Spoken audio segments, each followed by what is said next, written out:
de gente que se entiende o de gente que se desentiende. Bueno, también había fuerzas muy fuertes en ese momento, porque en el ejército había venido creciendo enormemente la idea que después del 80 ellos ya no estaban para seguir gobernando.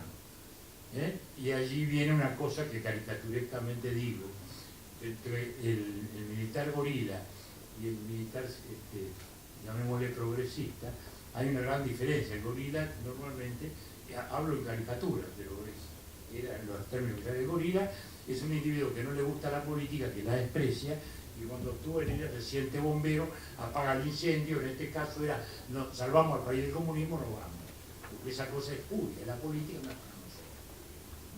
Fíjense que el general Álvarez fue mirado desde muchos ángulos como el líder de lo que era el peruanismo más progresista, y ese es un hecho objetivo que así se pensó.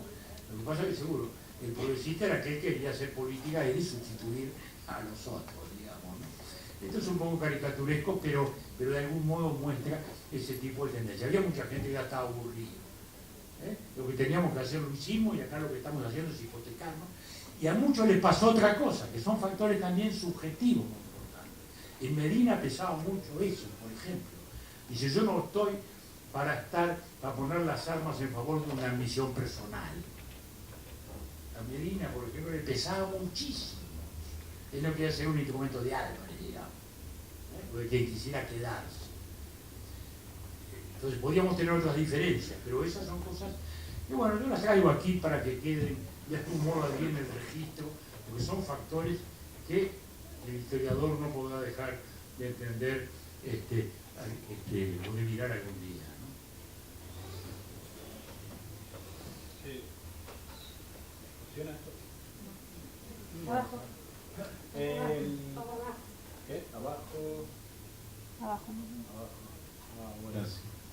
Yo tengo básicamente dos preguntas, una referida a Marcelo Pereira y la otra es para Sanguinetti y para Caetano. Tengo jugadas. Me gustó mucho esto de la restauración, de sacarle un poco la carga negativa al término restauración. Pero en relación a la izquierda no es solo restauración en los 80, también hay un proceso de renovación relevante, que muchas veces no está del todo valorizado luego, digamos, después quedó la creencia de que la izquierda empezó a pensar en la democracia después de en la posguerra fría. Digamos, hay una serie de asuntos que en los 80 la izquierda los pensaba. De hecho, la revolución nicaragüense fue una revolución que uno puede decir pestes, puede decir que terminó muy mal, pero es una revolución que termina justamente con una derrota electoral por parte de su oposición. O sea, hay cambios en relación a la democracia. Eso es en relación a Marcelo. Lo otro es esto que planteaba Caetano de los modelos en pugna.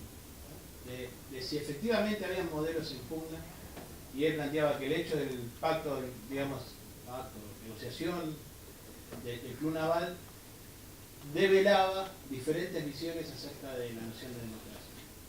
Me gustaría afinar un poco más qué devela eso.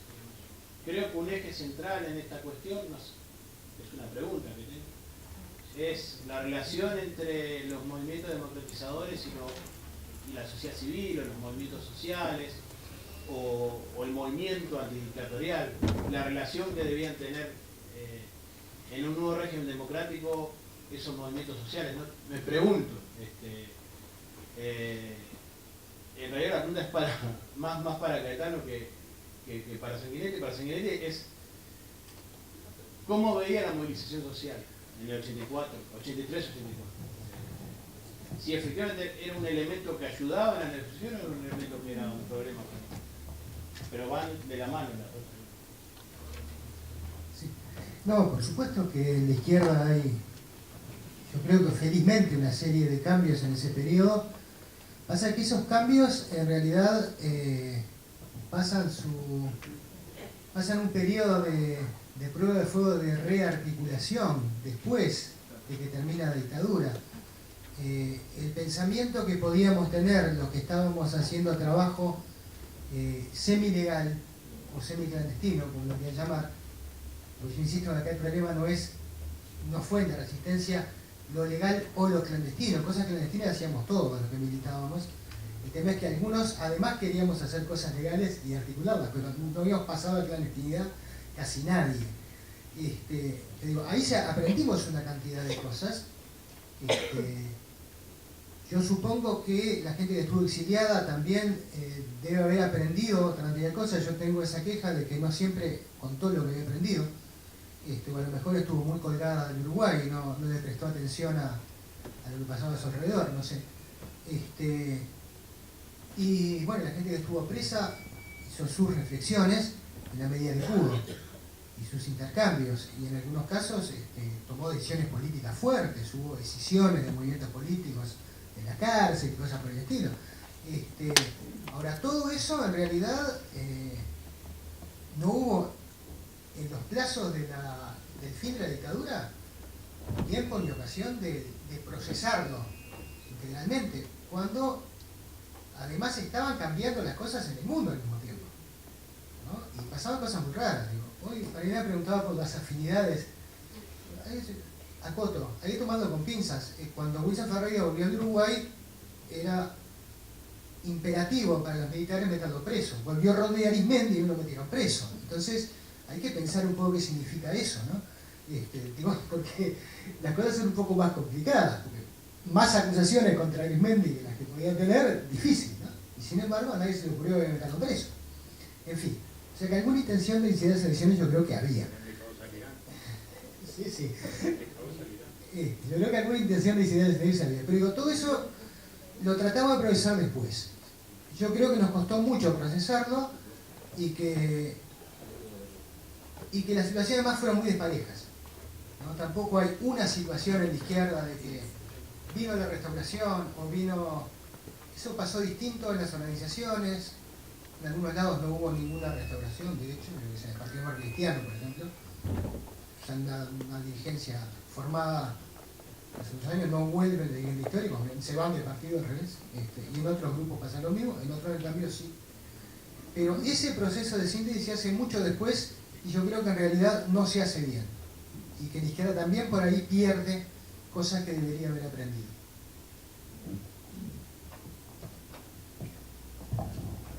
Bueno, yo aprovecho la pregunta de Aldo para hablar de algunas cosas.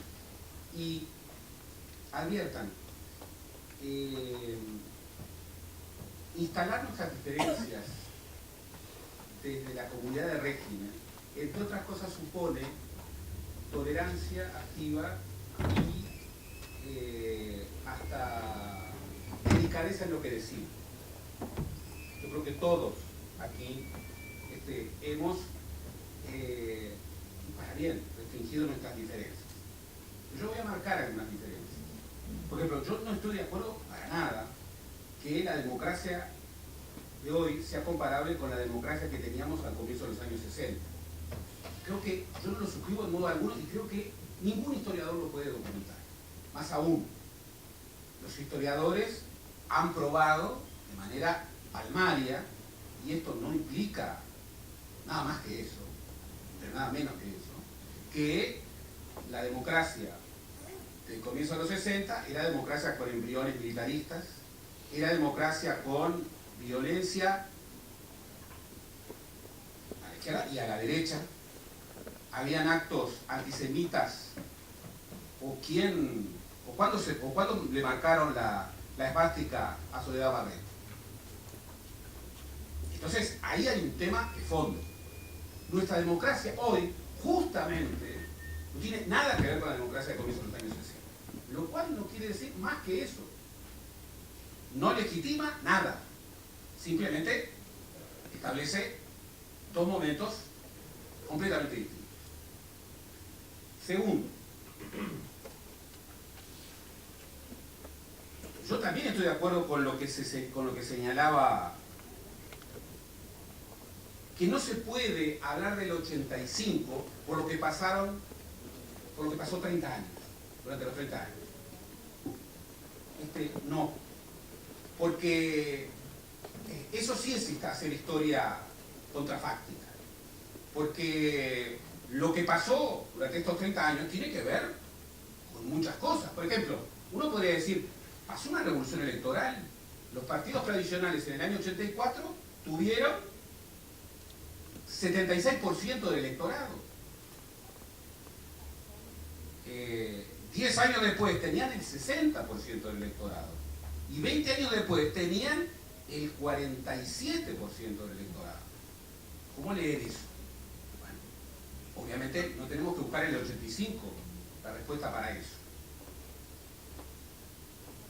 No podemos legitimar lo del 85 por lo que pasó después. Entre otras cosas porque hay actores nuevos, hay gente nueva.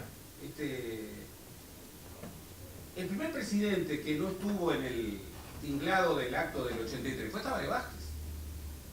Antes todos habían estado. Y Mujica tampoco estuvo. Bueno, no estuvo porque no podía estar, por razones obvias. Segundo, y con el mayor respeto, yo no creo que después del 85 llegamos a la democracia plena. No lo creo. Primero porque el concepto de democracia plena me rechina.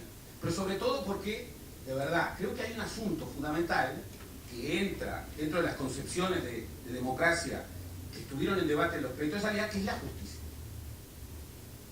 Yo creo que una transición que intercambió estabilidad o incluso paz, yo eso no lo creo, no creo que paz por justicia sean dos valores intercambiables, pero claramente aquí no hubo juzgamientos.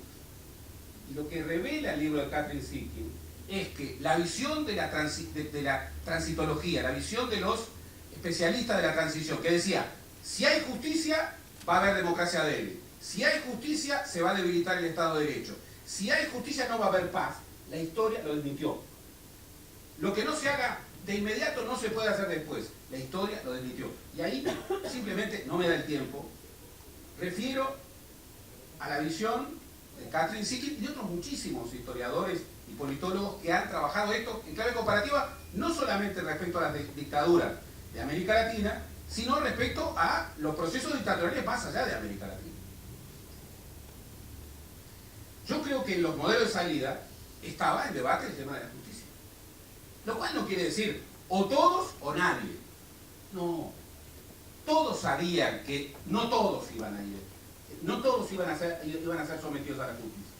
Pero una cosa es que no vayan todos y otra cosa es que no vaya nadie.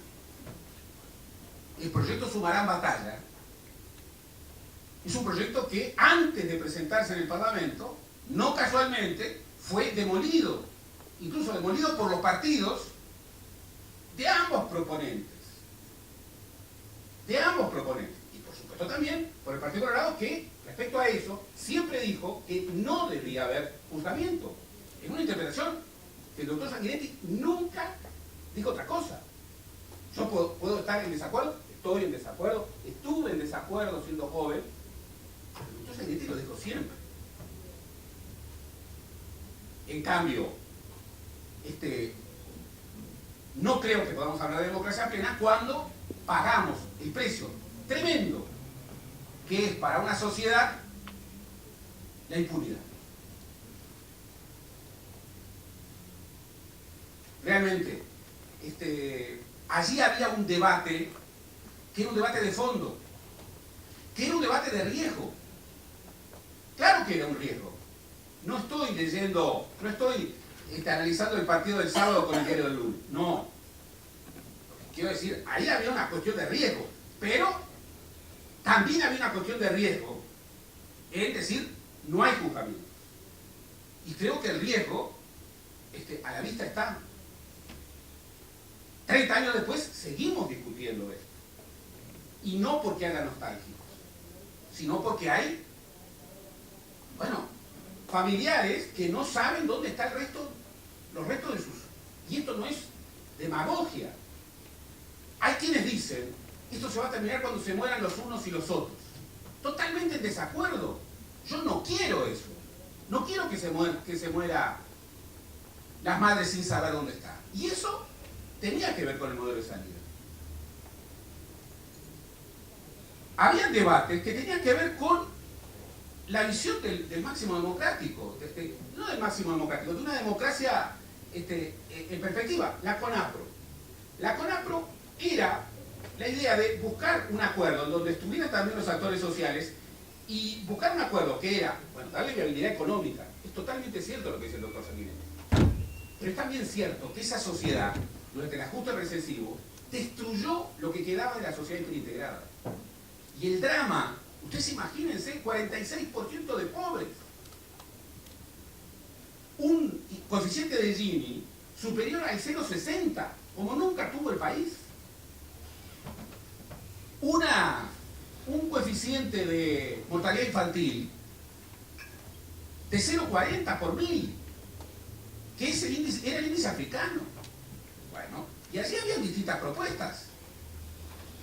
Y habían propuestas más audaces o que incorporaban la dimensión social de manera más profunda. Durante mucho tiempo, y me parece que esto también tiene que ver con los modelos de salida, nos olvidamos de discutir en el Uruguay los temas cruciales para la democracia: desarrollo y derechos. Derechos. Y de alguna manera incorporamos la idea de que entre lo que se puede hacer y lo que no se puede hacer hay una frontera dura. Y la política, yo había traído, tengo documentación de Wilson Ferreira hablando de la concepción de la democracia y del modelo de salida, tengo discursos de Maneco Flores Mora sobre lo mismo y tengo discursos de Carlos Quijano sobre lo mismo. Pero no me pareció correcto traerlos, lo pensé mucho, no me pareció correcto. Pero Maneco Flores Mora decía, se ha dicho que la política es el arte de hacer lo posible. No, la política es el arte de hacer lo necesario. Bueno, esa disputa sobre qué era lo necesario para esa sociedad que salía de la dictadura en esos términos. Por eso, sigo pensando que en las pugnas sobre el modelo de salida, más allá de que había coincidencia de régimen, había diferentes concepciones de democracia y que estuvieron en pugna. Quiero decir también que con enorme rigor el cómo se construye la historia tiene que ver también con eso. Por ejemplo, el año pasado, sin más, la Academia de Economía hizo un homenaje al ingeniero Alejandro Villegas por los 40 años de su Ministerio de Economía. Yo cuando lo vi dije, pero ¿de qué estamos hablando? ¿Estamos hablando del Ministerio de Economía de Alejandro Villegas en 1974? Sí. 40 años después se lo homenajeaba y se decía, se lo homenajea por el que cambió la economía del Uruguay. Entonces me asusté. Porque Alejandro Villegas, que venía de la 15, aunque nunca fue balista, él estaba ahí, mucho más cerca, vamos a alegrarlo al doctor Sanguinetti, mucho más cerca de Jorge Valle que de Sanguinetti. Dijo, para definir su norte, hace 40 años, o sea que se estaba celebrando eso. Se ha dicho que en el Uruguay, para ser el país modelo, hay que hacer una sociedad donde los pobres sean menos pobres y los ricos sean menos ricos. Bueno, yo lo que digo, dijo hace 40 años Alejandro Villegas, es que para que los pobres sean menos pobres, los ricos tienen que ser más ricos. Ahí hay una concepción de democracia. Lo que me parece terrible es que se celebre 40 años después un ministerio bajo una dictadura que por otra parte desarrolló, inauguró una política que terminó destruyendo la economía del país, endeudándola en una socialización de las cuentas bancarias, de las deudas bancarias impresionante y además ineludible, pues si no estallaba el sistema financiero, y que terminó con un Uruguay con el 45% de pobres y con un coeficiente de Gini del 0,60. Entonces, ahí había eso, entre otras cosas revela que en la salida de la dictadura se estaba debatiendo también eso. Pero no quiero seguir Bueno, responde Sanguinetti ahora y luego de eso vamos a hacer un muerto. Bueno, aquí hay muchas cosas para hablar. Cuando hablamos de modelos de salida, de posibilidades de salida, yo diría que hay dos cosas distintas. Una es el modelo de salida institucional, porque acá la restauración que queríamos era la institucional. Se habla de restauración y sí, creo que toda la idea era la institucional, es decir, retornar a la democracia, a la separación de poderes, a la libertad de expresión del pensamiento, a la libertad de asociación, a las garantías de los derechos humanos, etcétera, etcétera. Eso era el sentido que tenía la palabra, el concepto y la invocación de restauración. Para esa restauración, bueno, en el terreno político, sí, hay elementos de tipo estratégico y de tipo táctico. En abstracto, la teoría puede imaginar muchas cosas, pero luego el político tiene que actuar sobre la realidad, no sobre la teoría. Después siempre, en la edición siguiente del libro, se puede corregir el error, ¿no? Y en cambio, los políticos, bueno, el que el error termina colgado un farol de pronto, ¿no? O pierde las elecciones. Pero el historiador, el politólogo, bueno, cuando comete un error, arregla las cosas posteriormente. Y yo diría que el tema son fundamentalmente eso, las estrategias. Ahí en el terreno de las estrategias, simplemente digo dos cosas. Fíjense Brasil, Argentina y Uruguay. Brasil privilegió la paz y no hizo nada de justicia. Nada. Es decir, la democracia aceptó las amnistías de la dictadura y así caminó. Hasta hoy. No se ha movido nada. Ni se discutió, ni se habló, nada. Quiere decir que tampoco es verdad lo del profesor que dice que el Cambio por Justicia por la Paz está demostrado históricamente que no es así. Bueno, ahí tiene un ejemplo. Mal por Brasil. Está bien. Mal por Brasil. No, pero no estamos buscando. No demuestra nada. No, demuestra todo. No, yo no digo, está bien, pero yo no digo que sea bueno. Lo que digo es que lo que usted dice es otra cosa. Dice que el cambio no funciona. Bueno, en Brasil funcionó. Cambiaron justicia por paz y paz tuvieron. Estoy de acuerdo. Y que quizás no fue lo mejor. Estamos de acuerdo. Lo peor. Estamos de acuerdo. Estamos de acuerdo. Pero el pacto funcionó. El intercambio funcionó. Porque no hay en la política jamás opciones absolutas. No es toda la riqueza, toda la pobreza. No es toda la justicia, no es toda la paz.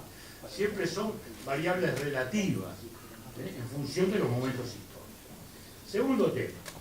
Cuando vamos ya sí a lo que es modelo de sociedad, modelo de concepción de sociedad, lo cual plantea Caetano, bueno, sí, ahí podemos decir que de algún modo podían haber estado en juego. Pero curiosamente, lo que teníamos más diferencias desde el punto de vista del modelo de sociedad, que podía ser, a poner en un extremo el Partido Comunista y en otro extremo el Partido Nacional o el Partido Colorado, de algún modo, digamos, digo de algún modo porque a todos nos ha tocado cambiar, ¿no? Yo fui izquierda y fui derecha según los momentos, ¿verdad? Entonces nací a la política como comunista de Chapa 15, ¿no? Después era más o menos fascista cuando la ley de educación, volví a ser izquierdista cuando defendía la despenalización del aborto, bueno, etcétera, etcétera, etcétera. Es decir, esas cosas pasaron. Pero digo, lo que teníamos las concepciones sociales más distintas, sin embargo, estábamos en la misma búsqueda política. Y sin embargo, lo que podíamos haber tenido, concepciones sociales más cercanas, sin embargo, no las teníamos. Lo importante es que la otra concepción social extrema fue abandonada por la izquierda, eso es clarísimo. Bueno, en aquel momento la concepción era colectivización, expropiación, nacionalización del comercio exterior, no pagar la deuda externa, etcétera, etcétera, etcétera. Todo lo cual quedó enterrado en el olvido. Es así, eso es así. Y en cuanto al déficit social de la dictadura, sin ninguna duda tuvimos que asumirlo. Y fue espantoso. 46% línea de pobreza. Cuando terminaron los primeros 5 años estaba en 26. Que es la caída porcentual más alta de la historia, desde el punto de vista de los términos de pobreza. y la mayor también mejoría de los términos de distribución. Porcentual, de verdad, partíamos de un lugar muy bajo, pero así fueron las cosas. 40 por 1000 efectivamente de mortalidad infantil. Terminamos con 20. Es la bajada porcentual más alta de la mortalidad infantil como en la historia. Luego, naturalmente, luego se va haciendo más difícil, ¿no? En el segundo gobierno Roberto terminamos con 14 y ya mirábamos bajar de un dígito, que es lo que estamos hoy, 7-8%, lo cual no fue casual, porque esa bajada de mortalidad infantil no es que ocurrió porque teníamos conceptos distintos, sino porque nosotros teníamos un programa claramente definido para eso, para ese tema, porque sabíamos cómo se podía bajar la mortalidad infantil y así lo hicimos.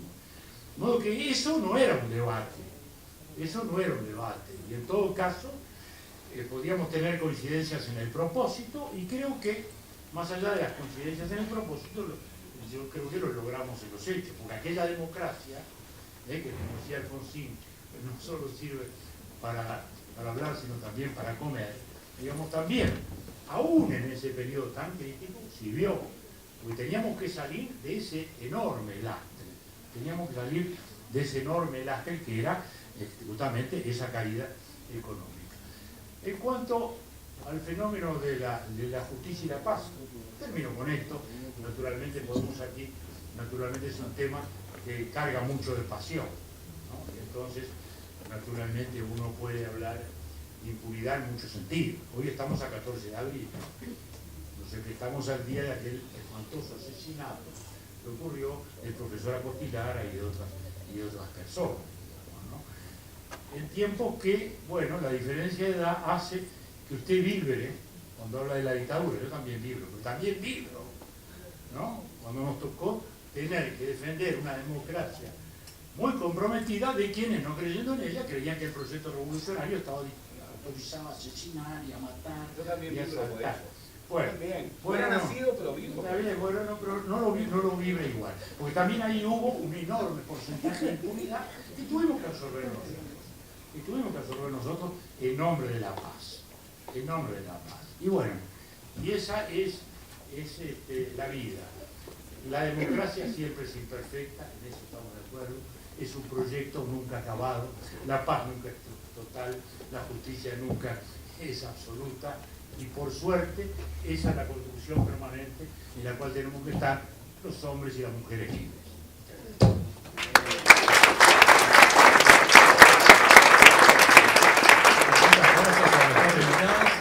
Ahora vamos a hacer un corte breve, unos 10 minutitos, no más que eso, y a continuación vamos a seguir con la proyección del documental.